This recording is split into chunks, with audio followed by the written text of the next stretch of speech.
نو اکثر خلک داسې ښځه پریشانه وي خاوند پریشانه وي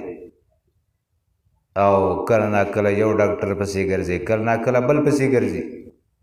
او د هغې مختلفې لارې ادویانې وله ګوري او څوک له څه ورکوي بیا د هغې سرګردي د انسانانو خرابې شي ورونو یو لنډه وظیفه ته خیمه او ډېره بهترینه وظیفه ده مجرب عمل دی 2 انډې به راوالې د چرګه هغه به پخې کې او په یوه انډه باندې به له پاسه ولیکي والارض فرشنها فنعم الماهدون دا آیات به ولیکي والارض فرشنها فنعم الماهدون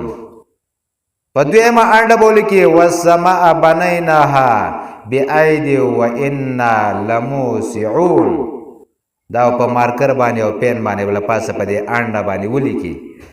او دا انډه به یو زنانه دا اوله می چې کومې والارض فرشنها د دې انډه به چې هغه به زنانه لور کې هغه به وخوري او والسماء بنیناها بأید وإنا لموسعون دا کومه انډه چې دا به نارینه وخوري او بیا دې یو څو ورځې دې استعمال کی څو ورځې 11 ورځې استعمال کی یا 41 ورځې استعمال کی ان شاء الله العزیز د الله په حکم باندې الله په قدرت باندې ان شاء الله العزیز دا سې ډېر نوجوانان الله ښه کړي دي ورونو که څومره هم دا وظیفه زمونږ تاسو اورئ نو ان شاء الله العزیز چا پسې مګر ځای قرآن خپل کوي ان شاء الله ټیک ټاک به الله دې دا وظیفه زمونږ او ستاسو د ټولو نصیب کړي